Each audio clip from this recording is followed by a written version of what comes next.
S ಪ್ರೇತ ಈ ಒಂದು ಸಿನಿಮಾದಲ್ಲಿ ಒಂದು ಡಿಫ್ರೆಂಟ್ ಕ್ಯಾರೆಕ್ಟರ್ ಅಂತಲೇ ಹೇಳ್ಬೋದು. ಕಾಂಪೌಂಡ್ರ್ ಕ್ಯಾರೆಕ್ಟ್ರು, ಮಂಜು ಅನ್ನೋ ಒಂದು ಕ್ಯಾರೆಕ್ಟ್ರು. ಈ ಕ್ಯಾರೆಕ್ಟ್ರಿಗೆ ಒಂದು ಕ್ಯಾರೆಕ್ಟರೈಸೇಷನ್ ಇದೆ ಅಂತಂದರೆ ಏನನ್ನೂ ಇಟ್ಕೊಳ್ಳಲ್ಲ ಆ ವಿಷಯನ ಒಳಗಡೆ. ಆ ಥರದ ಒಂದು ಕ್ಯಾರೆಕ್ಟ್ರು. ಏನೇ ಆದರೂ ಅದನ್ನು ಕೇಳೋಕ್ಕಿಂತ ಮುಂಚೆ ಕೇಳೋರ್ಗೆ ಹೇಳ್ಬಿಡ್ಬೇಕು. ಅವ್ರಿಗೆ ಕೇಳೋಕ್ಕೆ ಇಷ್ಟ ಇದೆಯೋ ಎಲ್ಲೋ ಗೊತ್ತಿಲ್ಲ, ಬಟ್ ಹೇಳ್ಬಿಡ್ಬೇಕು. ಈ ಥರದ ಒಂದು ಕ್ಯಾರೆಕ್ಟ್ರು ತುಂಬ ಎಂಜಾಯ್ ಮಾಡ್ತಾರೆ ಈ ಒಂದು ಕ್ಯಾರೆಕ್ಟರ್ನ ಜನ. ಆ್ಯಕ್ಚುಲಿ ಮಾಡಬೇಕಾದ್ರೂ ಕೂಡ ಅಷ್ಟೇ ಒಂದು ಮಜಾ ಇತ್ತು. ಯಾಕೆಂತಂದರೆ ಹರೀಶ್ ರಾಜ್ ಅವರ ಒಂದು ಆ್ಯಕ್ಟಿಂಗ್ನ ನಾವೆಲ್ಲ ನೋಡ್ಕೊಂಬಂದಿದ್ವಿ. ಆದರೆ ಅವರ ಒಂದು ಡೈರೆಕ್ಷನಲ್ಲಿ ಆ್ಯಕ್ಟ್ ಮಾಡಿರಲಿಲ್ಲ. ಬಟ್ ಆ್ಯಕ್ಟ್ ಮಾಡಬೇಕಾದ್ರೆ ಈ ಥರ ಸಿನಿಮಾದಲ್ಲಿ ಎಷ್ಟು ಇದೆಯೋ ಹಾಗೆ ಅವರ ಒಂದು ಡೈರೆಕ್ಷನ್ದಲ್ಲೂ ಕೂಡ ಇದೆ. ಅಂತಂದರೆ ನಾವು ಏನು ಆ್ಯಕ್ಟ್ ಮಾಡ್ತೀವೋ ಅದನ್ನು ಬೇಕಾದರೆ ಬದಲಾಯಿಸೋ ಒಂದು ಶಕ್ತಿ ಹರೀಶ್ ರಾಜ್ ಅವ್ರ ಹತ್ರ ಇದೆ ಅಂತಲೇ ಹೇಳ್ಬೋದು. ಅವ್ರ ಡೈರೆಕ್ಷನ್ ಅಂತಂದರೆ ಹಂಗೆ. ಅಂದರೆ ಒಬ್ಬರು ಆ್ಯಕ್ಟ್ರ್ ಅಲ್ಲದೇ ಇದ್ದರೂ ಕೂಡ ಅವ್ರ ಹತ್ರ ಆ್ಯಕ್ಟ್ ಹೆಂಗೆ ಮಾಡಿಸ್ಬೇಕು ಅನ್ನೋದು ಅವ್ರಿಗೆ ಗೊತ್ತಿದೆ ಅಂತ. ಇಂಥ ಒಬ್ಬ ನಿರ್ದೇಶಕರು ಇಂಡಸ್ಟ್ರಿಗೆ ಬೇಕು. ಯಾಕೆಂತಂದರೆ ಬೇರೆ ಲ್ಯಾಂಗ್ವೇಜಲ್ಲಿ ನಾವು ಕತೆ ಏನು ಹಿಂಗೆ ಮಾಡ್ತಾರೆ, ಈ ಥರ ಒಂದು ಒಳ್ಳೆ ನೇಟಿವಿಟಿ ಸಿನಿಮಾ ತೊಗೊಂಬರ್ತಾರೆ, ಒಂದು ಒಳ್ಳೆ ಬಜೆಟ್, ಚಿಕ್ಕ ಬಜೆಟಲ್ಲೂ ಕೂಡ ಒಂದು ಒಳ್ಳೆ ಸಿನಿಮಾನ ಕಟ್ಕೊಡ್ತಾರೆ ಅಂತ ಹೇಳ್ತೀವಲ್ಲ, ಆ ಥರದ ಒಂದು ಸಾಲಿಗೆ ಸೇರಿದಂಥ ನಿರ್ದೇಶಕರು. ಅವರ ಒಂದು ಪ್ರೊಡಕ್ಷನ್ನಲ್ಲಿ ಅಚ್ಚುಕಟ್ಟಾಗಿ ಅವ್ರ ಮನೆಗೆ ಹೋದಾಗ ಹೆಂಗೆ ಹೊಟ್ಟೆ ತುಂಬ ಊಟ ಹಾಕ್ತಾರೋ ಹಂಗೆ ಆ ಒಂದು ಪ್ರೊಡಕ್ಷನ್ನಲ್ಲಿ ಸಿನಿಮಾಗೆ ಏನು ಬೇಕೋ ಅಷ್ಟನ್ನು ನೀಟಾಗಿ ಕಟ್ಕೊಟ್ಟಿದ್ದಾರೆ. ಇಂಥ ನಿರ್ದೇಶಕರು ಆ್ಯಕ್ಚುಲಿ ಒಳ್ಳೆ ದೊಡ್ಡ ದೊಡ್ಡ ಪ್ರೊಡ್ಯೂಸರ್ಸ್ ಸಪೋರ್ಟ್ ಮಾಡಿದ್ರೆ ದೊಡ್ಡ ಮಟ್ಟದ ಕನ್ನಡದ ಒಬ್ಬ ದೊಡ್ಡ ನಿರ್ದೇಶಕರಾಗೋ ಎಲ್ಲ ಲಕ್ಷಣ ಇದೆ. ಅದನ್ನು ನೀವು ಆ್ಯಕ್ಚುಲಿ ಈ ಒಂದು ಪ್ರೇತ ಸಿನಿಮಾ ನೋಡಿದ್ರೇ ಗೊತ್ತಾಗುತ್ತೆ. ಅಂದರೆ ಎಷ್ಟು ನೀಟಾಗಿ ಆ ಒಂದು ಕತೆ ಆಗಿರ್ಬೋದು, ಎಲ್ಲೆಲ್ಲಿ ಏನೇನು ಬೇಕೋ ಆ ಒಂದು ಭಯ ಆಗಿರ್ಬೋದು, ಎಲ್ಲ ಕಡೆನೂ ದೇವದ ಸಿನಿಮಾ ಅಂದ ತಕ್ಷಣ ಭಯನೇ ಇಟ್ಕೊಂಡು ಹೋಗಿಲ್ಲ.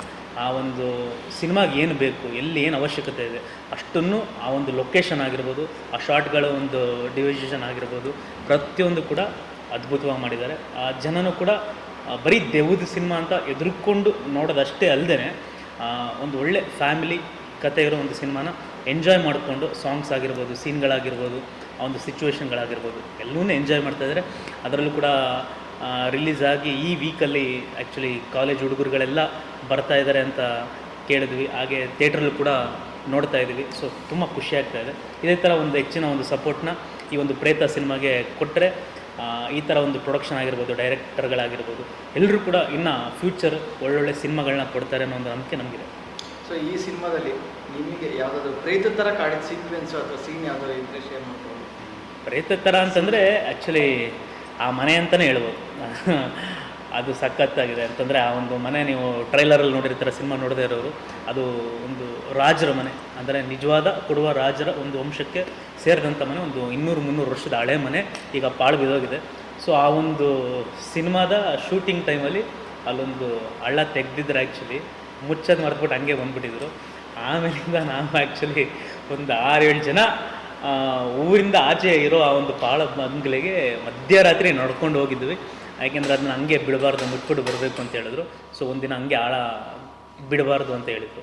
ಸೊ ಅದು ಮುಚ್ಚಕ್ಕೆ ಹೋದಾಗ ಆ ಒಂದು ಎಕ್ಸ್ಪೀರಿಯೆನ್ಸ್ ಇದೆಯಲ್ಲ, ಅದು ಸಖತ್ತು ಮಜಾನ ಕೊಡ್ತು. ಅಂತಂದರೆ ಬರೀ ನಾವೇ ಒಂದು 4-5 ಜನ, ಹರೀಶ್ ರಾಜ್ ಅವರು, ನಾನು, ಹಾಗೆ ನಮ್ಮ ಅಸೋಸಿಯೇಟ್ ಡೈರೆಕ್ಟ್ರು, ಆಮೇಲೆ ಆರ್ಟ್ ಡಿಪಾರ್ಟ್ಮೆಂಟ್ ಅವ್ರು ಬರಲೇ ಇಲ್ಲ. ಆ್ಯಕ್ಚುಲಿ ಅವರೇ ಮಾಡಬೇಕಾಗಿದ್ದ ಕೆಲಸನ ಅವರು ಭಯ ಪಟ್ಕೊಂಡು ಬರಲಿಲ್ಲ. ಬಟ್ ನಾವೆಲ್ಲರೂ ಹೋಗ್ಬಿಟ್ಟು ಆ ಊರಿನವ್ರು ಹೇಳಿದ್ರು ಹಂಗೆ ಬಿಟ್ಟು ಬರಬಾರ್ದು ಅಂತ ಮನೆ ಹತ್ರ ಅಂತ. ಸೊ ಅದನ್ನು ಮುಚ್ಚೋದಕ್ಕೆ ಹೋದಾಗ ಅವಾಗ ನಿಜವಾಗ್ಲೂ ಕೂಡ, ಯಾಕೆಂದರೆ ಶೂಟಿಂಗ್ ಎಲ್ಲ ಮುಗಿಸ್ಕೊಂಡು ಬಂದ್ಬಿಟ್ಟಿದ್ವಿ, ಮತ್ತೆ ಆಮೇಲೆ ವಾಪಸ್ ಹೋಗಿ ಅದನ್ನು ಕಂಪ್ಲೀಟ್ ಮಾಡಿ ಬಂದಿದ್ದು. ಸೊ ನಾವು ಬರೋವ್ರಿಗೂ ಬೇರೆಯವರು ಬರ್ತಾರೋ ಬರಲ್ಲ ಇವರು ಅಂತ ಕಾಯ್ಕೊಂಡು ಕೂತಿದ್ರು. ಆ್ಯಕ್ಚುಲಿ ಅದು ಒಂದು ಭಯ. ಅಂದರೆ ಆ ಮನೆ ಹತ್ರ ಹೋಗ್ಬೇಕಾದ್ರೆ ಅಯ್ಯೋ ನಮಗೆ ಬೇಕಿತ್ತ, ಇದು ಆ್ಯಕ್ಟ್ ಮಾಡೋಕ್ಕೆ ಬಂದಿದ್ದು, ಸುಮ್ಮನೆ ಆ್ಯಕ್ಟ್ ಮಾಡ್ಕೊಂಡು ಹೋಗ್ಬೇಕಿತ್ತು, ಯಾಕೆ ಬರೋಕ್ಕೆ ಹೋದ್ವಿ ಅಂತ ಅನ್ನಿಸ್ತು. ಅದು ಫೀಲ್ ಕೊಡ್ತಾ ಆ ಮನೆ. ಸೊ ಅಮಿತ್ ಅವರು ಸಿನಿಮಾದಲ್ಲಿ ಇದ್ದಾರೆ ಅಂದರೆ ಕಾಮಿಡಿ ಕೊಡ್ತಾ ಇರಲ್ಲ, ನಗು ಕೊಡ್ತಾ ಇರಲ್ಲ. ಬಟ್ ಅದನ್ನೆಲ್ಲ ಹೊರತುಪಡಿಸಿ ವಿಭಿನ್ನವಾಗಿ ಏನಿದೆ? ನನ್ನ ಪಾತ್ರನೇ ವಿಭಿನ್ನವಾಗಿದೆ. ಯಾಕೆಂದರೆ ಬೇರೆ ಸಿನಿಮಾದಲ್ಲಿ ಬರೀ ನಗ್ಸೋದಷ್ಟೇ ಇರುತ್ತೆ,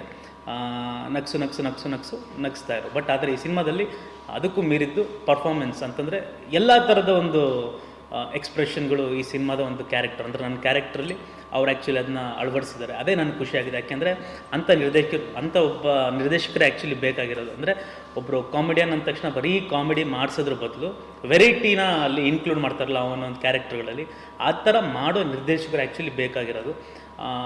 ಬೇರೆಯವರು ಇವರು ಬರೀ ನಗಿಸ್ತಾರೆ ಅಂದ ತಕ್ಷಣ ಬರೀ ನಗಿಸೋದಕ್ಕೇ ಸೆಲೆಕ್ಟ್ ಮಾಡ್ಕೊಳ್ಳೋದನ್ನ ಬಿಟ್ಟು, ಇಲ್ಲ ಇವರು ಈ ಥರನೂ ಪಾತ್ರನ ಇವ್ರ ಕೈಲಿ ಮಾಡಿಸ್ಬೋದು ಅಂಥ ಜಡ್ಜ್ಮೆಂಟ್ ಇರೋರು ಆ್ಯಕ್ಚುಲಿ ಅವರು ಡೈರೆಕ್ಟರ್ಗಳು ಹುಟ್ಟುಕೊಂಡ್ರೆ ಸಿನಿಮಾ ರಂಗದಲ್ಲಿ ಒಳ್ಳೊಳ್ಳೆ ಕಥೆಗಳು ಉಟ್ಕೊಳ್ಳುತ್ತೆ, ಒಳ್ಳೊಳ್ಳೆ ನಟರು ಕೂಡ ಉಟ್ಕೋತಾರೆ. ಸೊ ಆವಾಗ ನಾವು ಆ ಒಂದು ನಟರ ಲಿಸ್ಟಿಗೆ ಸೇರ್ಕೋತೀವಿ. ಒಳ್ಳೆ ನಟ ಅನ್ನೋದು ಆವಾಗಲೇ, ಯಾಕೆಂದರೆ ಮಾಡಿಸೋರಿದ್ದಾಗಲೇ ಮಾಡೋರಿಗೆ ಬೆಲೆ. ಸೊ ಈಗಿಂದ ನೆಕ್ಸ್ಟ್ ಸಿನಿಮಾ ನೋಡೋಕೆ ಬರೋರಿಗೆ ಏನು ಹೇಳ್ತೀರಾ? ನೆಕ್ಸ್ಟ್ ಸಿನಿಮಾ ಬರೋರಿಗೆ ಏನು ಹೇಳೋದು, ನೋಡಬೇಕು. ಯಾಕೆಂತಂದರೆ ಮಾಡೋದು ನಮ್ಮ ಕರ್ತವ್ಯ ಆದರೆ ನೋಡೋದು ಕೂಡ ನಿಮ್ಮ ಕರ್ತವ್ಯನೇ. ಒಳ್ಳೆ ಸಿನಿಮಾ ಬಂದಾಗ ಅದನ್ನು ನೋಡೋದು ಹೆಚ್ಚಿನ ಒಂದು ನಿಮ್ಮದೇ ಕರ್ತವ್ಯ. ಅದನ್ನು ನೀವು ಮೇಂಟೈನ್ ಮಾಡಿದಷ್ಟು ಒಳ್ಳೊಳ್ಳೆ ಕಥೆಗಳು ಕನ್ನಡದಲ್ಲಿ ಬರೋದು ಮೇಂಟೈನ್ ಆಗುತ್ತೆ. ಯಾವಾಗ ನೀವು ಕೈ ಕೊಡ್ತೀರೋ ಇಲ್ಲೂ ಕೂಡ ಹಂಗೆ ಆಗುತ್ತೆ. ಸೊ ನೀವು ಕೈ ಹಿಡಿದ್ರೆ ಬೇರೆಯವರು ಕೈಗೆ ಒಂದು ಪೆನ್ ತೊಗೊಂಡು ಬರೆಯೋಕ್ಕೆ ಶುರು ಮಾಡ್ತಾರೆ. ಸೊ ಅದನ್ನು ನೀವು ಮಾಡಿದ್ರೆ ಇವರು ಕೂಡ ಪ್ರೋತ್ಸಾಹ ಸಿಗುತ್ತೆ. ಸೊ ಅದೇ ನೋಡೋರಿಗೆ ಹೇಳೋದು.